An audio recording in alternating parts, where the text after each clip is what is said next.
Hello, and today we start our brand new book, which is called EVERNIGHT. It's by Mackenzie, who's the author of the Nowhere Emporium, which you've probably heard of. There is a copy of chapter 1 and 2 as one of the documents on the website for this week, so you can read along whilst I'm reading aloud. And then when you've heard the first chapter and read the first chapter, go onto the EduBlog site and you can put a note on the Padlet there to answer the questions that we've set for you. You just have to click on the little circle at the bottom, which has got an add sign on it, and add your comment. And once we've approved it, all the class will be able to read what you think about this first chapter. So the first chapter today from EVERNIGHT is called Shadow Jack. There he is. There was a man made of midnight, and his name was Shadow Jack.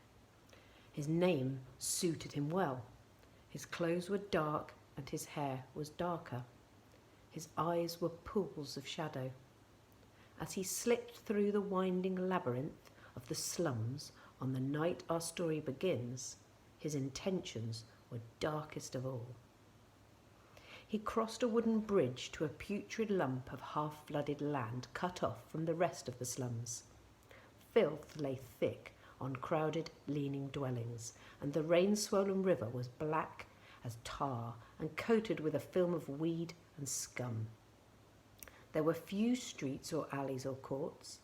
Mostly there were only waterways and flooded ditches, canals crossing this and that, with houses built upon crazy-looking wooden stilts to escape the water, which seemed to swell every minute with the rain. This was Devil's Island, and even at such a late hour there were huddles of coats gathered on wooden boats, shifting movements in the darkest corners. They left Shadow Jack to his business. He took a deep sniff of the air, searching through the many layers of death and filth and disease. There you are. Cutting down an alley, he came out at the bank of a canal and sniffed again. Somewhere nearby, over the rain, he heard an argument and a fight, and then all was suddenly quiet. Across the waterway, the flicker of a lamp caught his sharp eyes, where a sorry figure stumbled to a glassless window and tipped a bucket of sewage out into the water.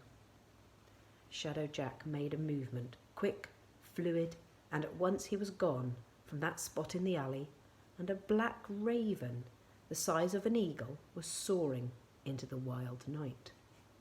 The raven circled, looking down over the winding waterways and canals and crumbling buildings of Devil's Island, and then it swooped down, coming to rest on the ledge of a high window. The raven hopped into the damp-ridden apartment within.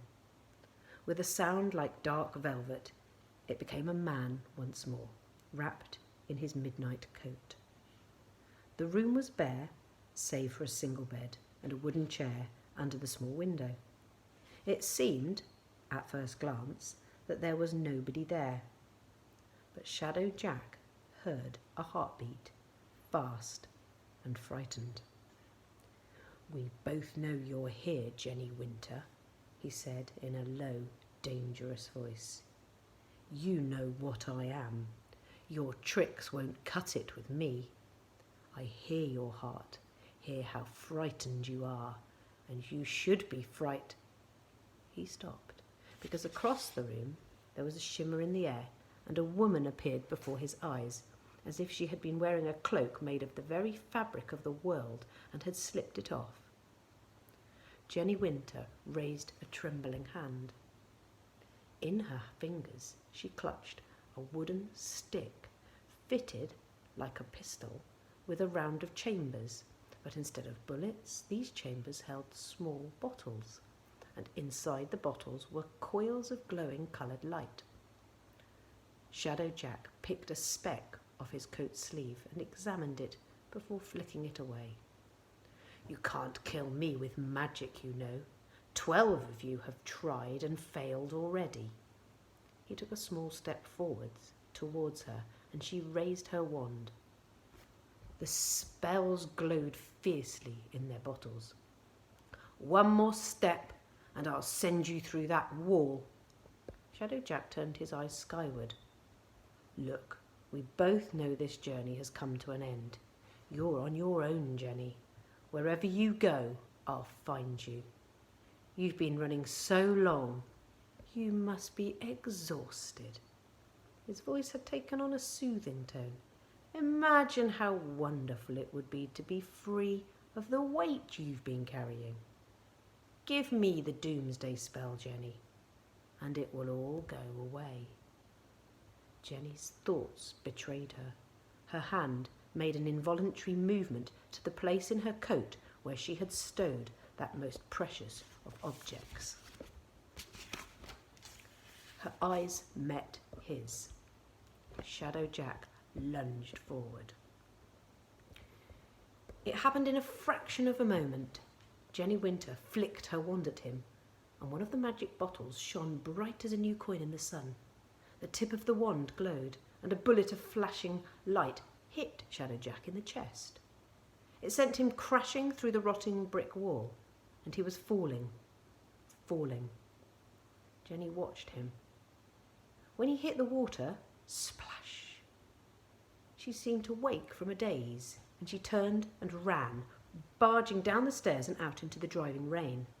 Out of the alley, across a narrow wooden footbridge, the river churning below, and along another short street, falling on her front in hurry and panic, staggering back up, continuing on, then across Devil's Gate Bridge to the city proper. There was no plan in Jenny's mind, no safe place to run to. The rain and wind pelted her, merciless and cold, and her hair stuck to her face. Around a corner, down a narrow winding path, she scattered a pack of drunks, and they yelled and cursed after her. She ran and ran and ran, until her lungs burned and her legs stiffened, and every breath was a knife in her chest. At last she stopped in a dark, deserted lane branching off Milk Street, collapsing to her knees in a puddle, sucking in ragged gulps of air. But there was no time to rest. She struggled up, found a manhole cover, and pointed her wand at the ground. One of the bottles in the ground lit up, and a blazing spell shot out of the wand and hit the metal cover, leaving a crumbling black hole in the street. The sewer stream below was a foaming torrent. Jenny knew at once that if she tried to escape through the tunnels, she'd surely drown. Something moved up by the rooftops. A huge raven circled down through the storm, landing in the lane up ahead. It spread its wings, made a movement, and in a swirl of rain and mist, Shadow Jack was back. Jenny raised her wand and shot a spell through the night towards him. He dodged it. Desperately she shot another, and another, until each of the spell bottles loaded in her wand was empty. "No more," said Shadow Jack. He held out an open hand, and to his amazement, Jenny reached into her coat and produced the small box made of polished wood. He stared at it, hardly able to believe that, after all these years, here it was, the doomsday spell, the key to his freedom. He reached out, but Jenny Winter spat at him, spun away and tossed the box into the coursing sewer water below. "You hag!" Shadow Jack clubbed Jenny on the side of the head, knocking her down, and stared into the rushing stream. When he turned back, she was fiddling madly with the compartments in her belt. She pulled out a bottle, tried to load it into the wand's revolver chamber, but he kicked her hand, and both the wand and the spell bottle went spinning. As he stood over her, something on her glinted, and Shadow Jack reached down and grabbed the slender chain she wore around her neck. With a jerk he snapped it, and a wooden pendant slipped into his hand. The pendant was the shape of a teardrop, and something had been etched into it, a symbol so simplistic that it might have been the work of a child. A bird in flight. Shadow Jack gazed at it for a moment, then reached into one of the many pockets of his long black coat. When he brought his hand out and opened his fist, there were 11 identical pendants nestling in his palm. "Yours is the last," he said, dropping the pendant he'd taken from her onto the pile. "A shame one of the 13 was destroyed. I would have liked the complete collection." He closed his long fingers around the trinkets and tipped them back into his pocket. "I want you to know, Jenny Winter, that some of your friends broke easily when I found them over the years, without much persuasion at all, in fact. A few of them begged and bargained, and names and locations spilled out of them until only your name remained." Jenny stared up at him through her soaking red hair, blood from her mouth mixed with the rain and tears on her face. "In all the old legends, the Dving are powerful beings," she said. "But you're not powerful. You're weak. You're broken and desperate. And all I feel is pity." Shadow Jack crouched down, and Jenny noticed for the first time that he cast no shadow. "I don't care what you feel. I only care about finding that spell and claiming back my freedom." "You don't know what you're doing. If Hester gets the spell, it'll change everything. What happens in this world is of no concern to me. When I am free, there are other worlds waiting. In any case, you don't have to worry. You don't have to worry about the future." Shadow Jack leaned in, almost as though he was going to kiss her.